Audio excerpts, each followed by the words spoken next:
నమస్తే. తెలంగాణ రాష్ట్రానికి సంబంధించినటువంటి విషయంలో కాంగ్రెస్ ప్రభుత్వం వచ్చి దాదాపు 10 నెలలుగా వస్తూ ఉంది. డిసెంబర్ 7వ తారీఖు నుంచి పరిపాలనను అయితే రేవంత్ రెడ్డి ముఖ్యమంత్రిగా అలాగే 11 మంది మంత్రులుగా ప్రమాణ స్వీకారం చేసి పరిపాలన కొనసాగిస్తున్నటువంటి పరిస్థితి. ఇక ఈ మధ్య కాలంలో దాదాపు 2-2.5 నెలలుగా మనం ముఖ్యంగా వింటున్నటువంటి ఆ మాటలు మూసి నది ప్రక్షాళనకు సంబంధించి, ఆ తర్వాత జాబ్ క్యాలెండర్కి సంబంధించి, ఆ తర్వాత ముఖ్యంగా హైడ్రాకు సంబంధించినటువంటి విషయంలో ఎక్కువగా వార్తలు చూస్తూ ఉన్నాం. దానికి సంబంధించినటువంటి ముఖ్యమైనటువంటి విషయాలను కూడా రివ్యూ చేస్తున్నటువంటి సందర్భాలను కూడా చూస్తూ ఉన్నాం. మనతో పాటుగా మాట్లాడడానికి టీజేఎస్ అధ్యక్షులు ఎమ్మెల్సీ ప్రొఫెసర్ కోదండరామ్ ఉన్నారు. సార్ నమస్తే. నమస్తే. ప్రభుత్వం తీసుకున్నటువంటి నిర్ణయాలలో ముఖ్యంగా హైడ్రా వివాదాస్పదంగా మారుతున్నటువంటి సందర్భాన్ని చూస్తూ ఉన్నాం. అసలు హైడ్రా విషయంలో మీ పార్టీ టీజేఎస్ పార్టీ ఏమనుకుంటుంది, ఎమ్మెల్సీగా మీరు ఎలాంటి ప్రతిపాదనలు ఉంటే బాగుంటుంది అనుకుంటున్నారు? ఈ విషయం మీద నేను అనుకోవటం ఏంటంటే, చెరువుల పరిరక్షణ, కాలువల నాలాల పరిరక్షణ చాలా కీలకం. హైదరాబాద్ మనం చూస్తూనే ఉన్నాం, ఒక్క వానకే ఎక్కడికక్కడికి పొంగి నీళ్లు రోడ్ల మీదకి వస్తున్నాయి, ప్రయాణాలు కష్టమవుతున్నాయి. చాలాసార్లు ఈ వరదల్లో మనుషులు ప్రాణాలను కూడా కోల్పోతున్నారు. ఇటువంటి సందర్భాన్ని మనం దృష్టిలో పెట్టుకొని పరిశీలించినప్పుడు ఒక రక్షణ కోసమని చెప్పి, నగరం యొక్క పరిరక్షణ కోసమని ఇవాళ చెరువులు నాలాల కబ్జాల విషయంలో కొంత కఠినంగా వ్యవహరించడం అయితే అవసరం. నా దృష్టిలో ఈ బాధ్యతను మరి గవర్నమెంటు సీరియస్గా తీసుకోవటం ఆహ్వానించదగిన పరిణామమే. దానికోసం ప్రత్యేకమైన సంస్థ ఏర్పాటు చేయటం. అయితే అందరికీ ఒక అనుమానం ఏముండేనంటే, ఇది చట్టబద్ధత లేకపోవటాన్ని చాలామంది ప్రశ్నించారు. ఇప్పటికైనా దానికి చట్టబద్ధతను చేకూర్చే ప్రయత్నం చేయటం మంచి పరిణామం.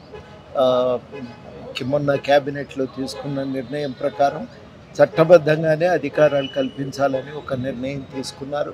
అది ఆహ్వానించదగిన పరిణామం. రేపు కోర్టుల్లో ఎటువంటి చిక్కులు కూడా లేకుండా మొత్తానికి తన విధులంతా నిర్వర్తించడానికి హైడ్రాకు ఒక అవకాశం కలుగుతుంది. ఒకే ఒక విషయం ఏంటంటే, ఎక్కడైనా మనుషులు నివాసం ఉన్న చోట వాళ్ళ వస్తువులన్నింటినీ తీసుకోవటానికి కావలసిన సమయం ఒకటి ఇవ్వాలి. ఇది నా దృష్టిలో చాలా అవసరం.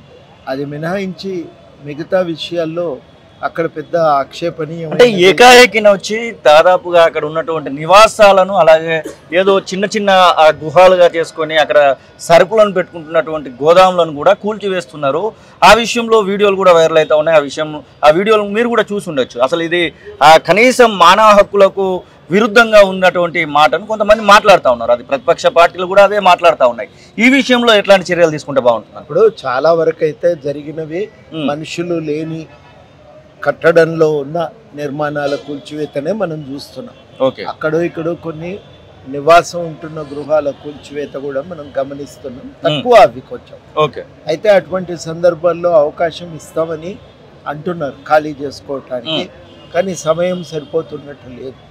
తప్పకుండా ఇల్లు నివాసం ఉన్న వాళ్ళు ఎవరైనా ఉంటే వాళ్ళు ఖాళీ చేసుకోవటానికి తగినంత సమయము అయితే ఇవ్వాలి.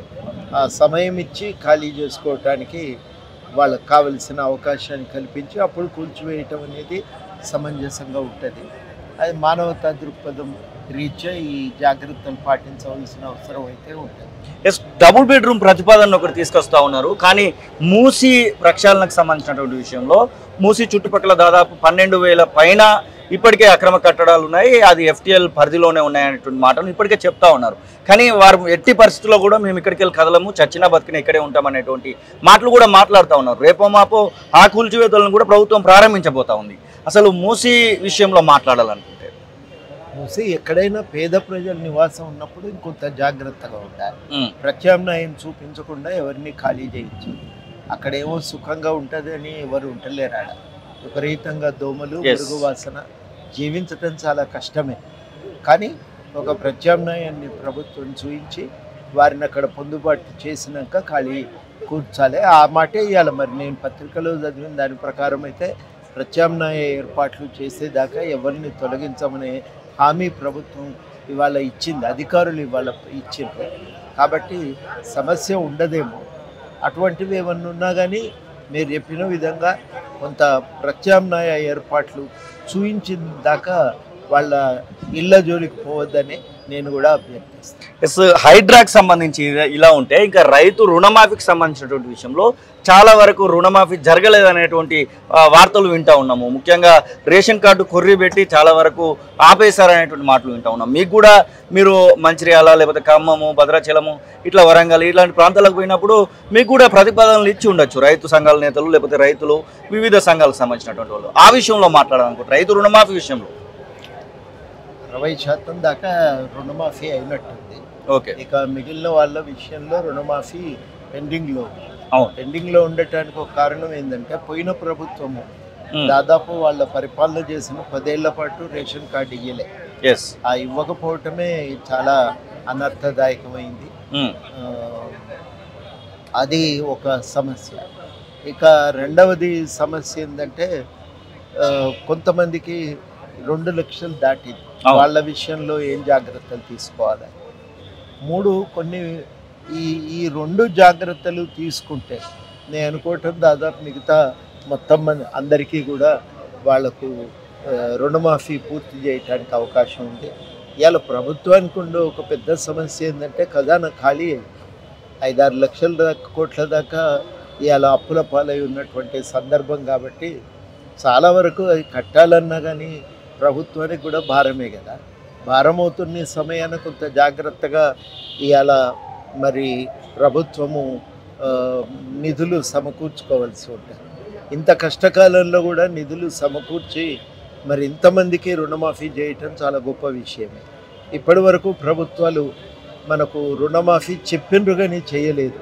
చేస్తే కూడా విడతల వారీగా రుణమాఫీ అనే ప్రయత్నంలో వాస్తవానికి రుణమాఫీ జరగలేదు. వడ్డీలు అన్నీ కలిపితే ఎప్పటి వల్లనే వాళ్లకు అప్పు అనేది బ్యాంకులో మిగిలిపోయింది. కాబట్టి ఇవాళ ఈ పరిణామము ఇవాళ ఇది కీలకం. ఇది మంచి పరిణామం.